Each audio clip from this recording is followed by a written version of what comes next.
TBS training returns. The movie.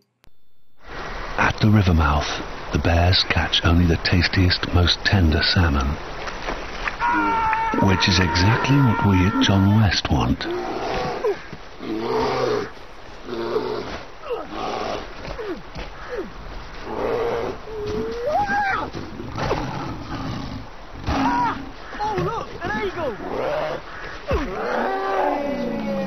John West endured the worst to bring you the best.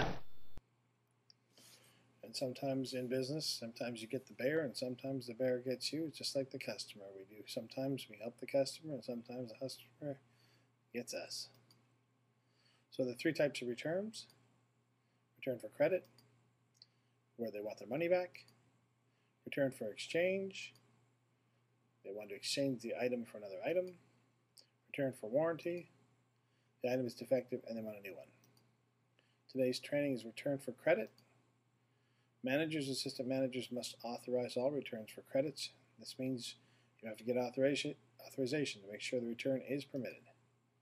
Customers must have their invoice for COD sales unless we have their name and phone number stored in Windward, so this is a good point to use to the customer who doesn't want to give you a name and phone number, that you just use it to track for his warranty so he doesn't need a bill. Items must not be a special order, and we must be able to easily resell or return them to the supplier. So there's no point. We're not taking back a $10,000 solar system that he bought a week ago. But those things you would go to your manager anyways for guidance. The item has to have been purchased less than 30 days. Anything past 30 days requires management head office approval and is for returnable items, not primary batteries like disposable AA's, things like that. But at the discretion of the manager, it's always, don't be hit him with a sledgehammer in terms of policy. Be flexible, check with your manager, and we'll see what we can do for the customer. The item must be able to be resold in original packaging or is undamaged. And the first point of it is, for a return for credit, it is an invoice, not an RMA. Check right away when someone's bringing something back. Open up the customer name, and you'll see the demo later. Look at the last sold to verify when the item was purchased. Return that item at the original purchase price by clicking on the item where he purchased it. Add a restocking charge of 20% if the purchase is later than 7 days. And you can use the discount button for calculation. Note the date of purchase and the invoice in the comments section. Reference the reason for the return in the comments section. Choose RFC from the available selections in the drop-down menu and answer the questions that are on that display. Then add the lookup word return for credit. Issue a refund and have the customer sign. File with your invoices in the daily close. And then return the item to the correct location code in your inventory only if you've ensured that it's presentable for sale. And we'll just start the Windward demo to show you how that goes.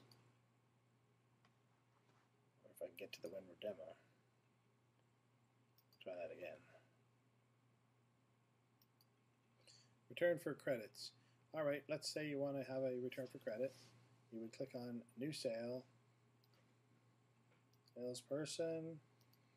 We'll use the source from Castlemaine. Alright, he wants to return something. Assume that he wants to return a BLI 910.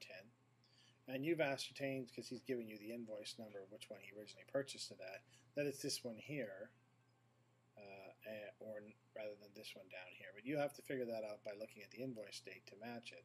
Once you determine when he bought, you select it, add selected to the invoice, and then we take when he bought it. So we click on last sold, and we say we agreed that he bought it at,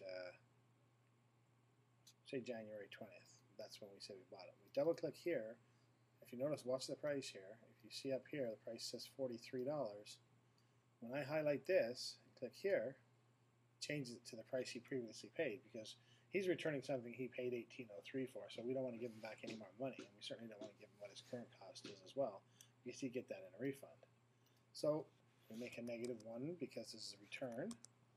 And let's say for him, we're giving him a restock charge because this is just something he just doesn't need for stock, and we've decided to let him bring it back. It's within 30 days, so we're being nice to him. So restock, and we're going to give him a little charge for that because that's important. 1 Now to calculate what the 20% would be of this number, highlight that price, click the discount, type in here 20%.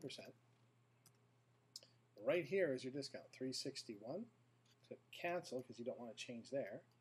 Enter $361 here, and now we have our restock charge. Also ensure at the same time this customer is PST exempt. Don't just assume because it's not showing up. Make sure that that shows up on your sheet at all times. Then we're going to go into the comments tab because we want to select from these drop-down list and make a note that it's a return for credit. And then you'll see the information that needs to be filled in. Invoice number, date, when it was purchased, if it's within 7 days or 30 days, was it a 20% restocking fee charged, was it a 20% restocking fee charged, and the reason for the return for credit. They didn't need the item, they're not happy with the product, they purchased at a lower price from competition, or whatever else. And then have your manager look at it, and let's put your manager's name in there. And this has to be done because he has to have it, because this is who we look to for who authorized this credit.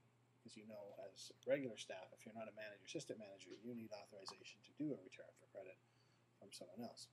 The second thing you're going to do is you're going to click on the lookup word and you're going to double click return for credit. And this allows us to track our return for credit so that we can evaluate them for future use.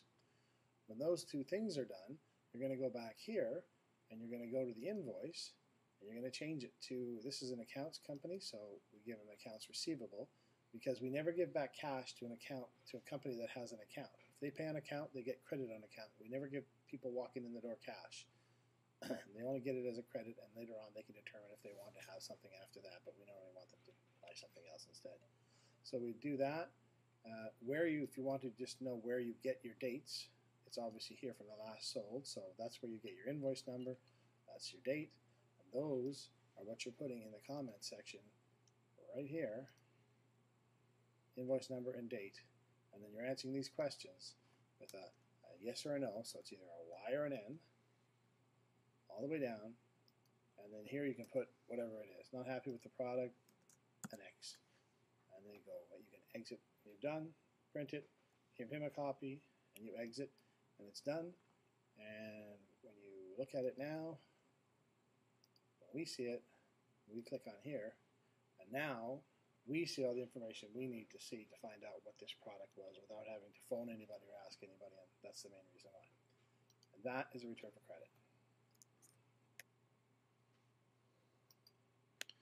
If you have any further questions relating to a return for credit, first contact your assistant manager, then your manager, then myself, or include it in your comm.